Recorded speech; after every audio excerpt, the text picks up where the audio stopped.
কচুর ডাটা ওইটা বয়ে ভর্তা করলাম, পাতা যেমন যদি গলা ধরে এই জন্য ডাটার সাথে পাতা দিইনি। ডাটা আলাদা ইলিশ মাছ দিয়া ডাটা দিয়ে ভাজি করবো, সিদ্ধ দিলাম।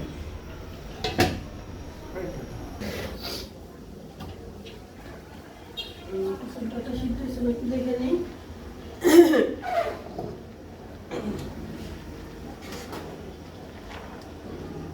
ডাটা সিদ্ধ হয়ে গেছে।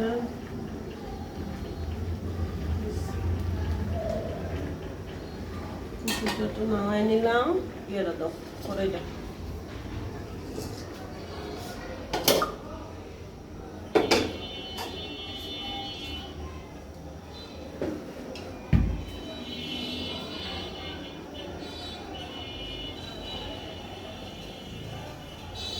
বন্ধ করো।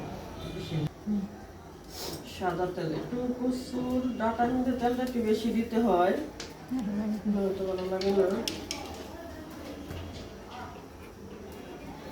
রসুন কুচি,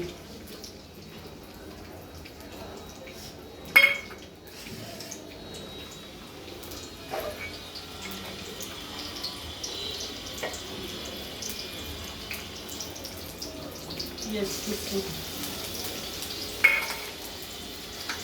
কাঁচামরিচটা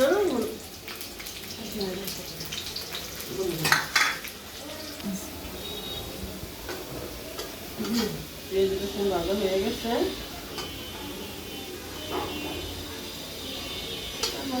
লবণ করে ভেজে নিলাম। মরিচের গুঁড়া 1 চামচ, হলুদের গুঁড়া সামান্য একটু, লবণ স্বাদ মতো, 4টা তেজপাতা, কাঁচামরিচ দিয়ে দিলাম। কচুর ডাটার ভিতরে তেজপাতা দিতে হয়।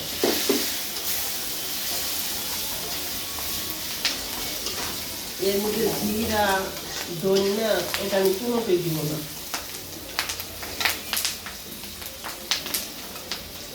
সামান্য একটু পানি।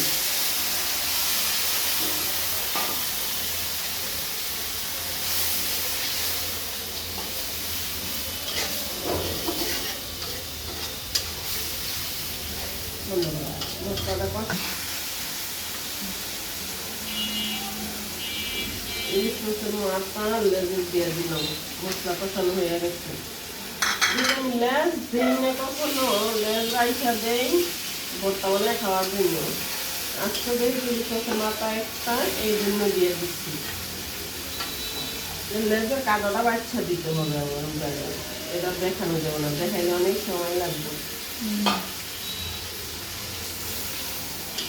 একটু কষাই নিতেছি।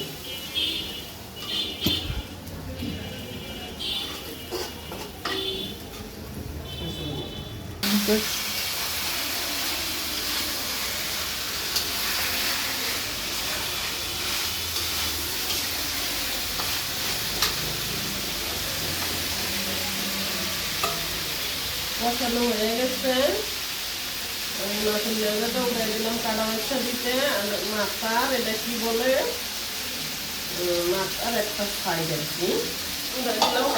তার বাকিগুলো বড় কাটা আছে, সমস্যা নেই, এটাই দিন।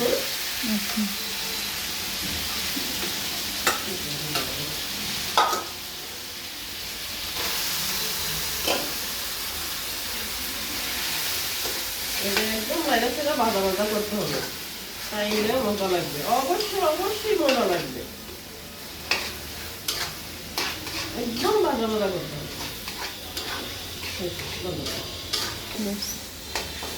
মাছ কাটা বাচ্চা দিয়ে দিচ্ছি,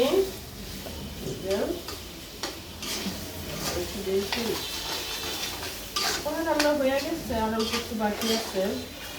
বললাম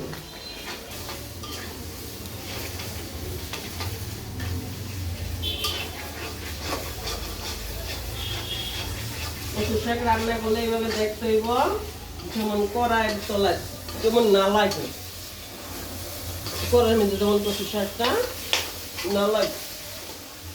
যদি লাইগে যায় তাহলে বুঝতে হবে কচু শাক রান্না হয় না। কচু শাক হাতে করে নিয়ে খাইলো, কচু শাক হাতে বেঁচবে না, বলবো না।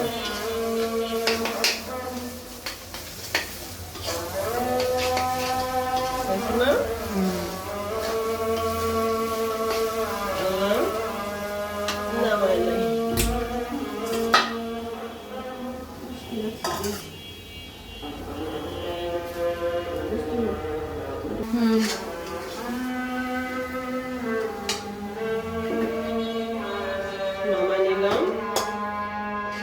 রান্না আজকে একটা মাছে রান্না হবে, কিন্তু ভিডিও করতে পারবো না, সময় নেই। আল্লাহ হাফেজ।